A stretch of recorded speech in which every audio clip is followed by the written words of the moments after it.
Hey guys, welcome to the 7-Day Startup course. I'm super excited to get stuck into this training.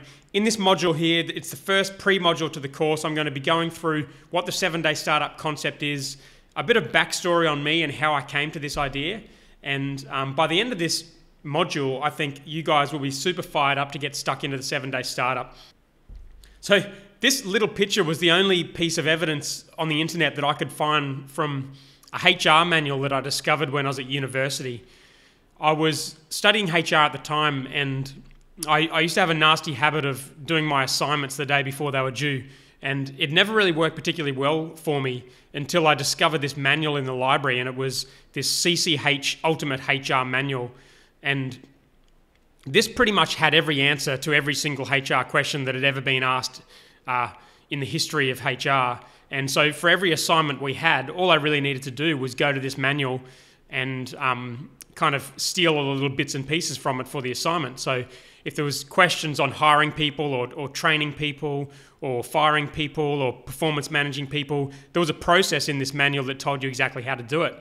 I took an entrepreneurship subject at university. I can't really remember why, but I decided to take the subject, and you had to come up with an idea for a business. And the idea I had was, why don't I take this CCH HR manual concept and put it online? So obviously taking the manual and putting it online would have been highly illegal because it's not my intellectual property, and someone has, whoever owns this now, CCH now has it online, and you know, lots of years have gone past. But at the time you couldn't really get anything like this, and I thought, you know, the internet was just kind of exploding at the time, and imagine if you could just get all these policies online. So if you had a company, you don't have to pay thousands for the big manual. You just, every time you want to do, you know, a particular HR function, if you want a job description for something, you get onto this HR policies website and download the policy. Now, the thing was with this idea is it was a pretty damn good idea. I think in the years that followed, I'm not sure I've had a better idea. I think it potentially could have been a really good business. I obviously couldn't have taken their policies, but I could have quite easily drafted my own and kicked something off. And I actually got a 7, which is the highest score you can get for the subject, because I had everything planned out. I had all the details planned out for how I was going to launch this amazing business, and that was the subject. It was, can you plan the launch of a business? But I didn't launch the business, and I didn't launch any business for another 7 years, which I'll get to in a minute. But the reason I didn't launch it is because the subject didn't grade me on launching it. It graded me on the idea, and it graded me on the ability to plan the launch of a business and the ability to effectively talk about it in written form.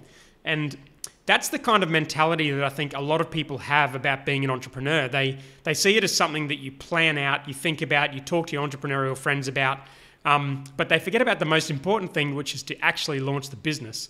And I never launched this business, and to me this was a lesson that I could have been an entrepreneur, potentially quite a successful entrepreneur, a long time before I did end up having any kind of success if I had have just launched this business. So the message of the 7-Day Startup is essentially, you don't learn until you launch. And every extra bit of time you spend talking about an idea or talking with other entrepreneurs, you know, thinking about how good an idea is, all the kind of stuff they teach you to do at uni is time wasted, and it's time that's standing between you being a wantrepreneur and an entrepreneur. And I'll talk about what a wantrepreneur is a little bit later in this module. But I wanted to tell you that story because I only sort of thought about this when I was writing the 7-Day Startup book. I thought back, like, when was I first thinking about being an entrepreneur? And I didn't realize that it was actually 13 years ago that was the first time I started thinking about being an entrepreneur. And it took me that long to create a good business, which is kind of scary. But the 7-Day Startup concept, the idea is that you will do it a hell of a lot quicker. So hopefully that's the case. Let's move on. So I obviously didn't start the business. Instead, I went and got a job. And my job actually wasn't too bad. It was working for a corporation. And over the first few years, I was promoted every year. My wage kept going up. Things were looking pretty good. But I mean, I still wanted to be an entrepreneur. And eventually I just figured, I'm just going to leave and do this. And that was at the end of 2006. And I made the fairly drastic decision of a couple of weeks after my promotion of just leaving and saying, I'm going to start a web design business. I'd never built a website before. I was just going to learn as I go. I backed myself to figure it out. And I told all my colleagues I'd be a millionaire before I was 30, and I got the hell out of there. And this is what happened. My wage was destroyed, and my consistency of income was destroyed. And my business, funnily enough, it didn't do too badly. I was never able to replace my wage over the 7 years, but the very first year I was in business, I was able to make a wage, like not a very good one, but I was able to make a wage and sustain myself. And the really ironic thing, if you look at the years that I was in business, is that I was never able to increase that wage, really. Like, I was able to get it up to, a living wage, barely, and it stayed that way. And the thing was, for all those years running that agency, is I always thought things were going well. I kind of thought, okay, I'm getting more clients, my revenue's going up, I'm building this team, I'm doing all the things I think you should be doing in a business. But it wasn't until 6 or 7 years in that I realized, like, I'm actually not making any more profit every year. This business is not growing. There's nothing different or interesting about it. It's highly competitive. It's localized. It's a very, very difficult business to run. It's not suitable to me as a founder. And I came to the conclusion that this business was just not going to work, and it was a very, very difficult decision to make. But in 2012, I decided to sell that business for enough to basically give me 1 year of runway. And once again, I jumped into the deep end, backed myself to create a startup in 1 year. So this is me shortly after that. It's in the Philippines. I took a couple of weeks off and went to an island and started thinking about what my next business idea would be. And at this point, the idea was to build an analytics dashboard that people would pay a monthly fee for, a software as a service business. And it was going to be my ticket to, once again, becoming a millionaire and getting rich off businesses. So, I mean, I was very, very excited at this time. Everything was going pretty well. I was starting to do content marketing, which I loved, and I was really excited about getting this business off the ground. And then this happened. So that year was by far my worst year in business. The business failed miserably. It took me a year to work out that it wasn't working, and I'll go into a little bit more of that later on. But essentially, I created a product that people didn't really want, and it took me a year to figure that out. So I guess the first business took me 7 years to figure out that it wasn't going to work. The next business took me 1 year. Either way, that's too long. For your first hit as an entrepreneur, that's way too long. So in 2013, with a couple of weeks of runway left, I'd literally spent all of my money, and that was the point when I turned to Seek. And this says keyword failed entrepreneur. So I was really feeling down about myself. I was wondering whether or not I was going to be able to make this work. I was looking in Seek, thinking about what kind of jobs I would do, because I had a really weird mix of skills. There's not a whole lot of work on the Gold Coast, so I was also thinking about moving cities. And I was in a bad place, but at the same time I was in a desperate place. And out of that desperation came another business that I launched called WPcurve. And the idea of that was I was going back to a services business, which was something I didn't think I would do, but out of desperation I had to. And what I would do was provide people with a developer for small WordPress jobs on a monthly subscription. So essentially what I wanted to do was take all of the bad bits of my agency and all of the good bits from a startup, as well as throw in the ability to launch it quickly, and put that together into a business that I could put together on that weekend and launch it within a week, and save myself from having to go get a job. So I emailed my list and I literally said, this is what I'm doing. You can have a live website ninja for $59 a month for unlimited small jobs. And if you're keen to do this, please reply and let me know that you're in. Or I think I had a link to a PayPal page set up for people to sign up. And at this point, the analytics dashboard had $476 in recurring revenue, monthly recurring revenue. It was losing $1,500 a month, but that $476 was symbolic in the end, because after I sent this email, within a week, I'd signed up exactly 10 customers, which, because of the way I'd done the pricing, came to exactly $476 in monthly recurring revenue. So I doubled my monthly recurring revenue, and I created as much value as I'd created in the previous 12 months. And it was after that week that I really knew I was onto something. And out of that desperation, created an amazing business that I write about and analyze to help other people do the same thing in the 7-day startup. But first of all, let me just show you quickly where WPcurve is today. So over those 2 years, obviously my wage was much better. It ended up recovering, and I ended up making quite a good income. In terms of where WPcurve is today, we've got a team of 45 people in 7 countries. We've worked with thousands of customers. We're at about 70,000 monthly run rate US dollars, which is well over 90,000 Australian. The actual revenue we make is higher than that because we have annual plans that people sign up for as well. But the team is a good size. The business is a proper business. It's well known around the world for this kind of productized service now. We have a really active site that's getting, I think, 65,000, 60,000 monthly visits, a really decent email list of 25,000, I think. We've been featured in a whole bunch of publications. We've been copied a whole lot of times, which is not something I'm worried about, which is something else I'll talk about through this course as to why I'm not worried about being copied. But WPcurve today is a great business that is enabling me to do amazing things. And the first one of those things was to spend a bit of time writing the 7-Day Startup and inspiring other entrepreneurs to create a business with the same sort of fundamental structure as something like WPcurve. Of course, the coolest thing, my particular passion point, is the fact that we have not yet spent money on advertising. I think when we worked it out, we'd tried a little bit of ad roll retargeting. We'd spend $181.23 over that 2-year period. And I've done that with content marketing. And in my membership, the 7-Day Startup community, I talk a lot about content marketing. My second book, Content Machine, is a big, detailed book about content marketing. It's my real personal passion point. And it really excites me to think that I was able to start this business by using content marketing, because that was my initial goal. When I left the agency, my goal was to start a high-growth startup and market it with content marketing, and to get there feels really nice. So let me talk about what a startup is, because people use a lot of words to describe businesses and describe what they're working on, but the wording is important. And to me, I was really inspired by the tech startup world, and I used to listen to This Week in Startups, even made a cameo appearance on one episode. But the tech startup world was really what fired me up to create businesses that are much more significant than the small agency I started with. And so this word startup stuck in my head.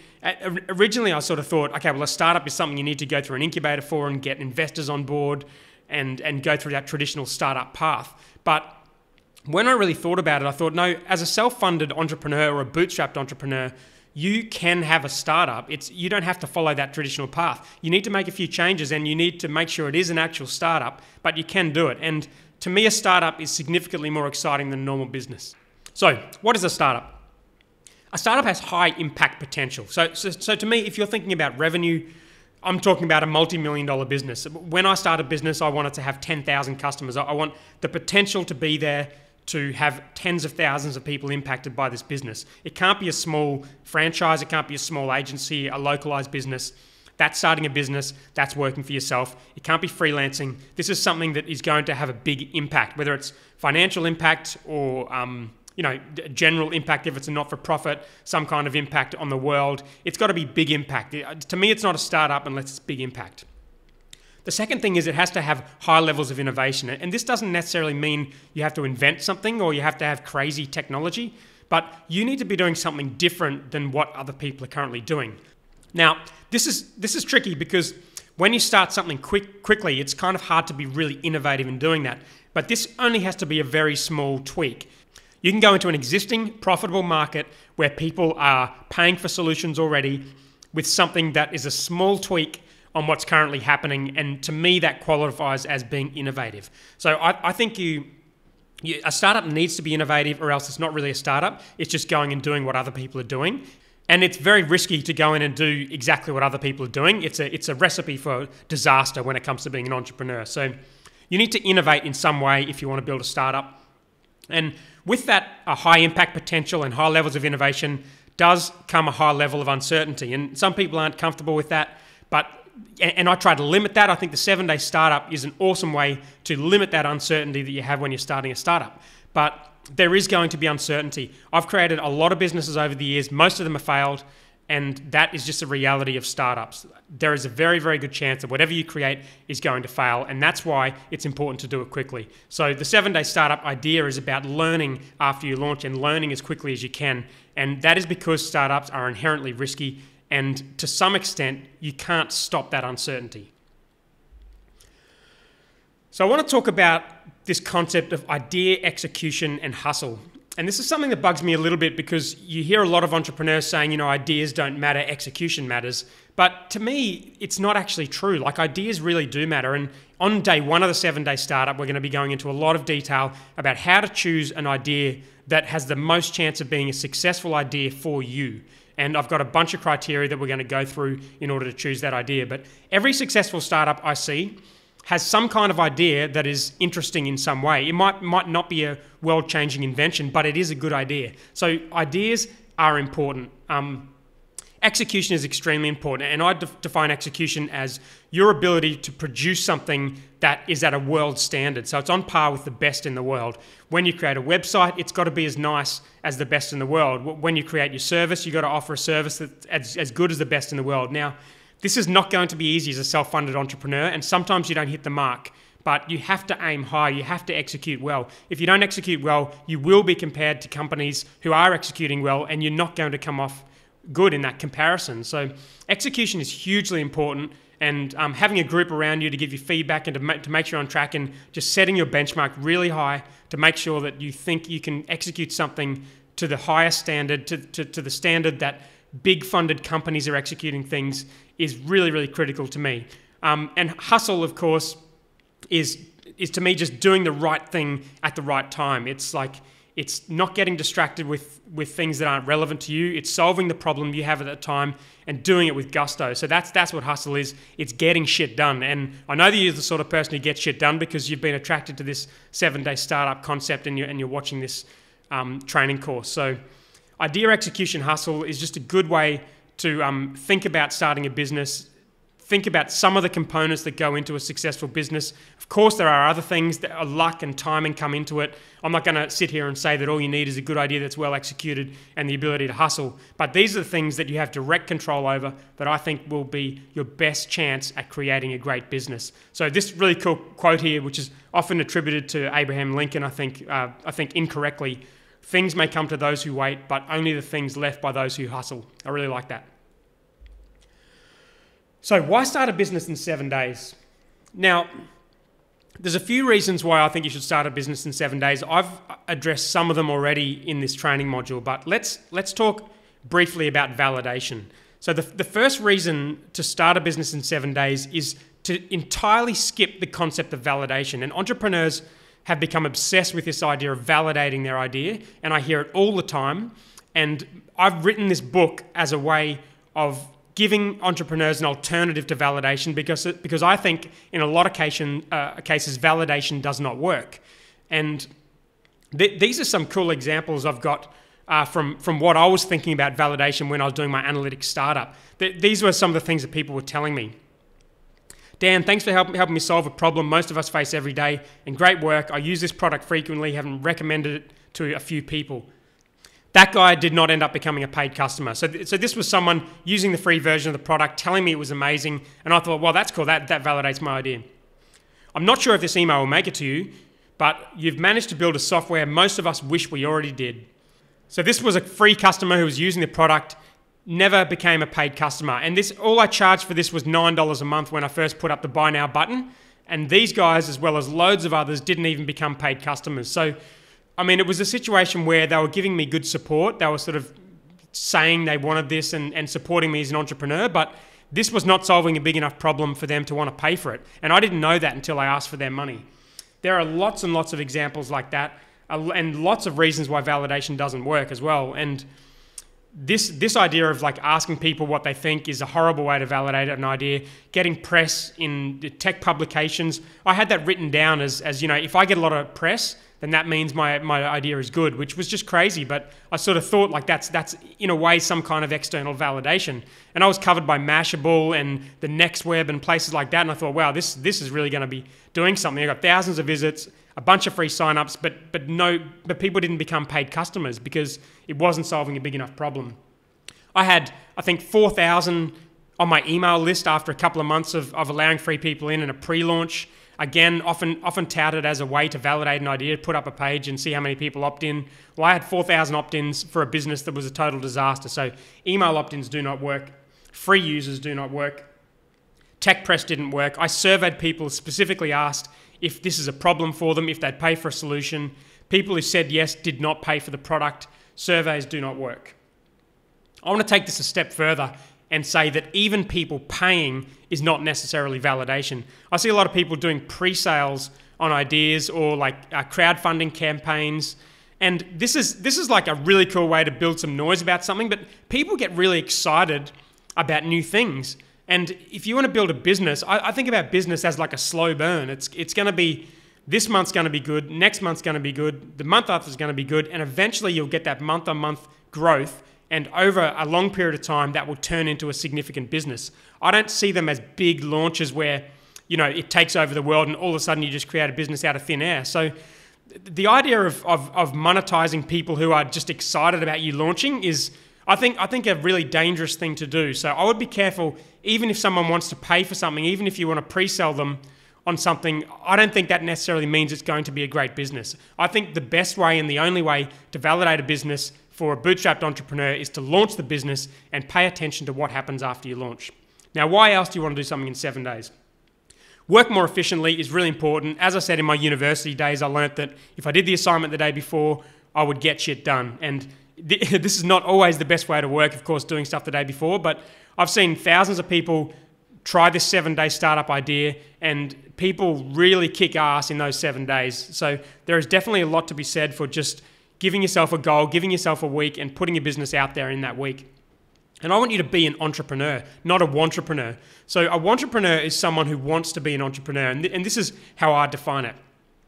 If you have a conversation with a friend about your business idea this month, and next month you're having the same conversation, you're a wantrepreneur. I've got friends that are always telling me about their business ideas. A couple of months later, they're still telling me about their business ideas. These friends are not entrepreneurs. Entrepreneurs are people who get shit done, they launch things, and they get customers. And within 7 days, I want you to be an entrepreneur. And if you've got a business already, within 7 days, I want you to have a better business, and I want you to be a better entrepreneur. I don't want you to be a wantrepreneur who sits around and talks about ideas. I want you to get shit done. One thing people often say to me with the 7-day startup idea is, well, I'm starting the type of business that you just can't launch in 7 days. And to those people I say, well, are you starting the right sort of business? If you've got no wins as an entrepreneur and you're looking for your first big successful business, I think if you're starting something that's going to take you a year to build or take you 6 months to build and hundreds of thousands of dollars, then you're making a very big mistake. So my number one argument to people who say they can't get the business executed in 7 days is there's a very good chance you're starting the wrong business. As a first-time entrepreneur, you're going to fail a lot. You're going to start things that aren't going to work. You're going to lose money and lose a hell of a lot of time if you start the kind of businesses that you can't start quickly. So I think you should start the type of business you can do quickly. I'll talk about some of those business models in the idea section. But in my case, it was service because it was a recurring service because you can start services really quickly. If you're building software as a first-time entrepreneur, look out because that's going to take a long time and there's a very, very, very good chance you're going to lose a lot of money doing it. If you're building a physical business, then exactly the same thing. If you're looking for your first win as an entrepreneur, then build something you can build quickly. All right, so it's been a pretty intense module 0 in the 7-day startup course. The rest of the course is going to go through everything you need to do within the 7-day period to launch a high-growth startup. So each module will represent 1 day in the 7-day startup concept. The next one coming up is day 1, which is finding your idea. And I'm going to be going through what are the characteristics of an idea that represent a great idea for a bootstrapped entrepreneur. So thank you guys. I'll see you in the next module.